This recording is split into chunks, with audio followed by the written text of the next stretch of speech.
Hello tout le monde, je vous retrouve aujourd'hui pour l'avant-course de Paris-Roubaix, l'arène des classiques, le troisième monument de la saison et aussi la dernière très grande classique flandrienne de l'année, avant de se tourner très gentiment vers les Ardennaises à partir de dimanche prochain avec l'Amstel Gold Race. Allez, côté parcours, ce sera bien évidemment la classique la plus pavée de l'année. 30 secteurs seront répartis sur 258 km pour un ensemble de 55 km pavés. Ces enchaînements pavés dans les 160 derniers kilomètres, ce sera là la difficulté principale bien sûr de cette épreuve. Si je rentre dans le détail du parcours, les 100 premiers kilomètres seront anecdotiques. On sera là sur une course de contrôle où un bon groupe de coureurs cherchera à prendre les devants vis-à-vis du peloton. À 160 km de l'arrivée, ce seront les premiers secteurs pavés. À partir de 3 villes, les coureurs enchaîneront 5 secteurs sur 20 km. Ici, les coureurs rentreront vraiment dans une course de placement où les chutes, les incidents mécaniques et les crevaisons ne seront pas encore rédhibitoires pour les prétendants au top 10. Pas encore. Cette course de placement, elle va se poursuivre dans les 40 km qui vont suivre avec le franchissement de 5 nouveaux secteurs pavés. Là, la course va gentiment monter en pression. Puis, après la traversée de Denain à 110 km de l'arrivée, les coureurs rentreront dans le dur de la course. À partir de là, n'importe quel contretemps, chute, crevaison ou casse matérielle pourrait être rédhibitoire en vue d'un bon classement à Roubaix. Donc, si on doit avoir des problèmes, ça doit se passer avant Denain. Parce qu'après Denain, ce sera, je pense, trop compliqué pour pouvoir jouer quelque chose à Roubaix. Secteur 20, Avelui à Wallers. Ici, la course changera du tout au tout et on quittera la course de placement pour entrer dans la course d'usure. Les coureurs, après Wallers, atteindront le premier point chaud de ce Paris-Roubaix 2026 avec la traversée de la mythique trouée d'Arambert. L'approche d'Arambert se fera comme l'an passé sur une route parallèle qui réduira fortement la vitesse d'approche de ce secteur, ce qui va donc rendre aussi beaucoup plus dur la traversée de la trouée d'Arambert. Arambert, ce sera un secteur en cuvette. Première partie légèrement descendante, mais la deuxième partie sera très coriace. C'est un secteur qui, dans l'ensemble, fera bien sûr d'énormes dégâts. À la sortie d'Arambert, au virage 90 gauche, là, il faudra faire un petit peu l'état des lieux quant à la présence des favoris. Restera alors 95 km. Dans les secteurs qui vont suivre, on sera encore dans la phase d'usure. On va enchaîner Wallers à LM, Ornain à Wandigny, Warlin à Brion, Tilloy à Sarre-et-Rosières, secteur qui sera très dur de par sa proximité avec le secteur précédent de Warlin. Ensuite, ce sera le secteur 14 de Beuvry-la-Forêt à Orchy. Puis là, hop, au passage d'Orchy, les coureurs entreront dans la partie de course décisive de Paris-Roubaix. 60 km de l'arrivée, secteur d'Orchy. 55 km de l'arrivée, Auchy-les-Orchy à Bercé. Puis là, boum, après le secteur d'Auchy-les-Orchy, ce sera à mon sens le secteur le plus dur de Paris-Roubaix avec le secteur de Mont-Saint-Pével. Long secteur, avec une énorme relance 90 gauche à mi-secteur.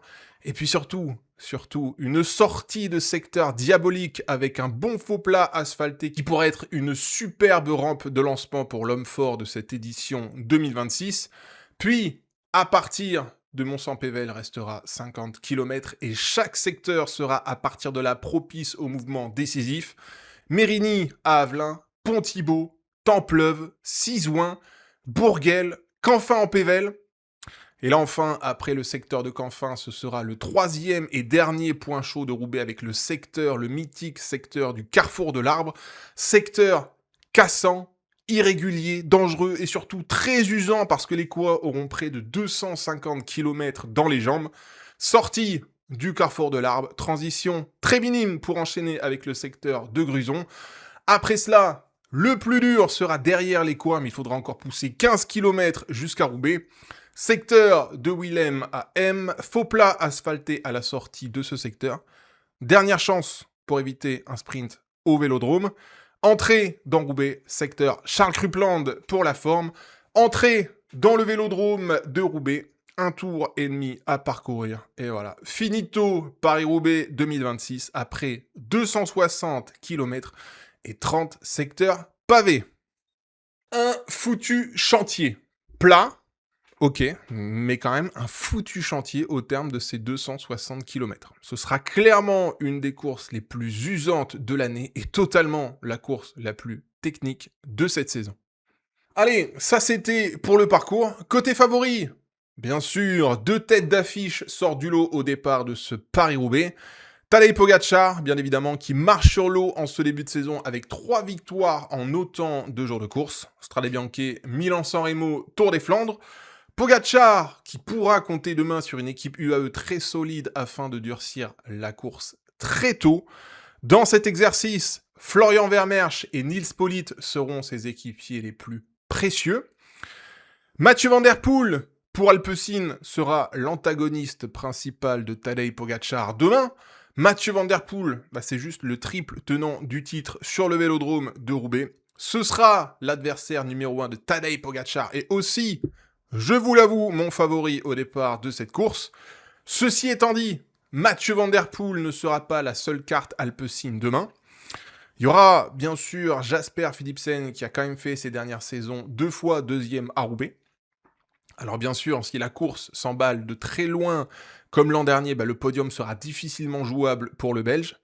Mais il faudra quand même se méfier de Philipsen, qui est quand même un spécialiste de Roubaix, et qui marche quand même pas trop mal en ce moment, même si sa pointe de vitesse est un petit peu émoussée comparativement à l'habitude.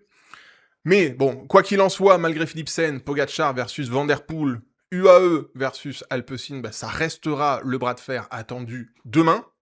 Nonobstant, attention, dans la même vibe que Jasper Philipsen, un deuxième échelon de favoris, les 2 ultra favoris, Pogacar et Van Der Poel, devront se méfier des écuries Visma, Lidl et Ineos. Visma, avec en tête d'affiche Wout van Aert. Christophe Laporte et Per Strand Hagenes seront aussi de bons clients pour Visma, même si je pense qu'on va mettre Van Aert en leadership absolu, et ce sera, je pense, la bonne solution pour Visma demain, dans l'optique d'un bon classement.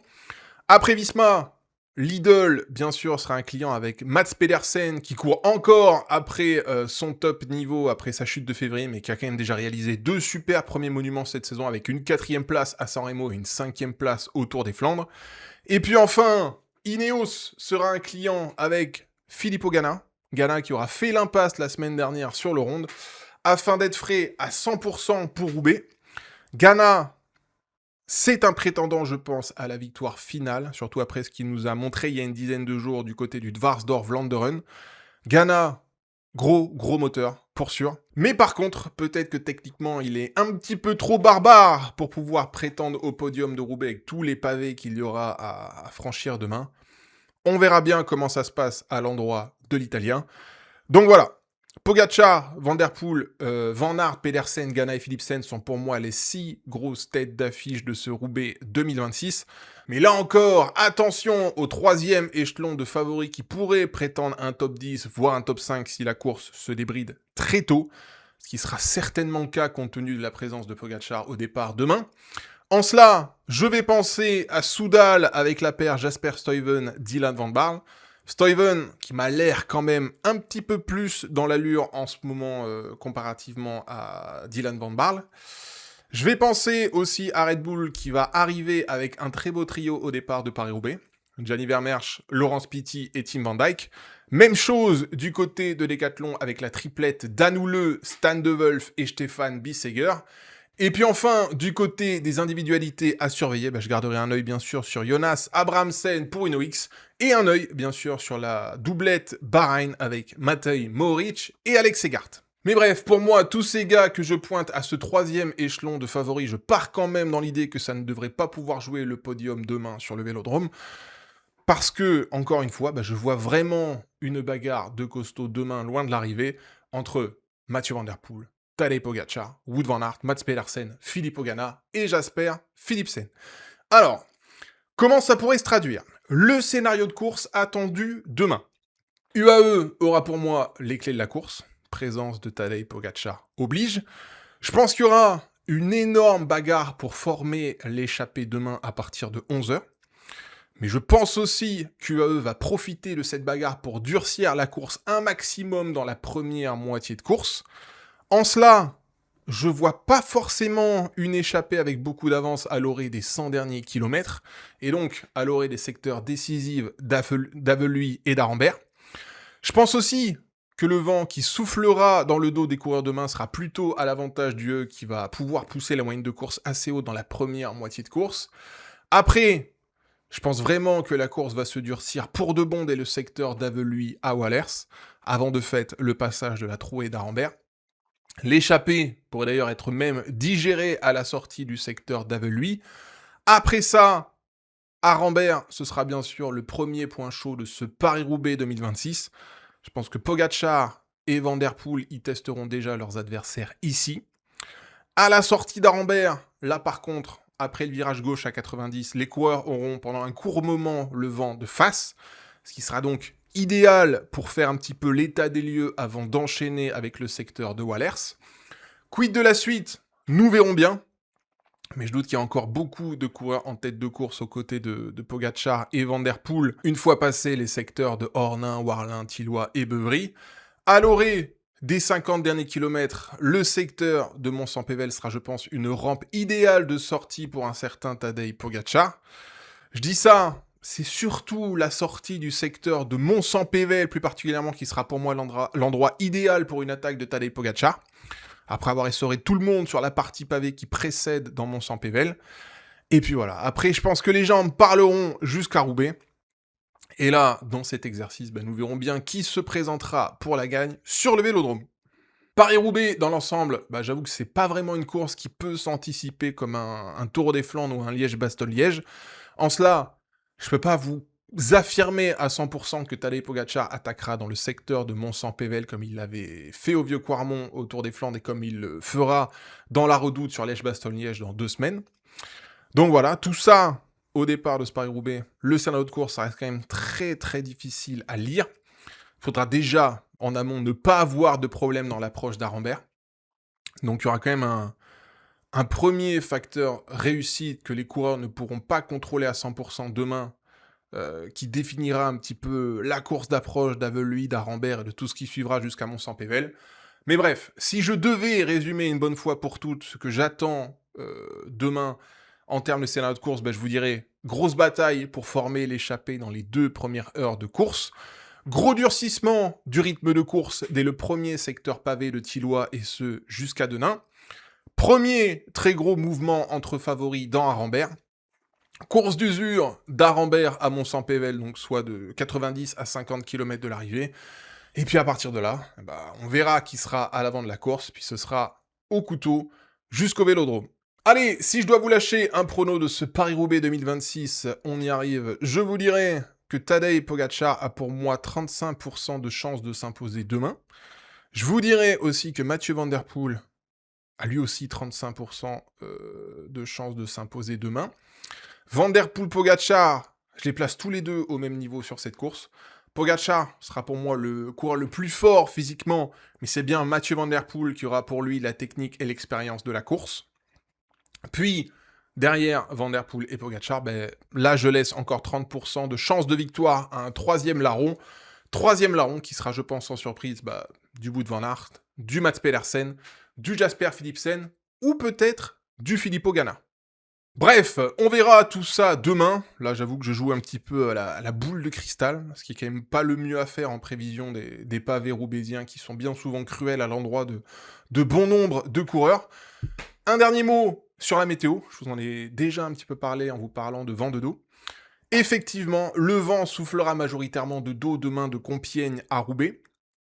Il n'y aura pas de pluie, même si le pavé pourrait être un peu humide parce qu'il pleut aujourd'hui de Compiègne à Roubaix sur les différents pavés qui jalonneront le parcours demain. Donc à voir l'état du pavé demain et ce dès le secteur de Thilloy à 160 km de l'arrivée. Et voilà, écoutez, je pense que c'en est à peu près tout de cette avant-course de Paris-Roubaix 2026. Donnez-moi vos pronostics en commentaire. Je pense quand même que nous aurons une course totalement spectaculaire dans les 100 derniers kilomètres à partir du secteur d'Aveluy, secteur qui précédera le secteur d'Arambert. Je pense que nous aurons aussi un final historique, quel que soit le vainqueur à Roubaix. Van Der Poel pourrait venir claquer son 4e Paris-Roubaix et ainsi venir égaler les recordmen Tom Boonen et Roger De Vlaeminck. Pogacar pourrait venir claquer son premier Paris-Roubaix et venir de fait claquer les 5 monuments en carrière et égaler ainsi Eddy Merckx, Rick Van Looy et Roger De Vlaeminck, qui sont pour l'instant les 3 seuls coureurs de l'histoire à avoir réalisé pareil fait.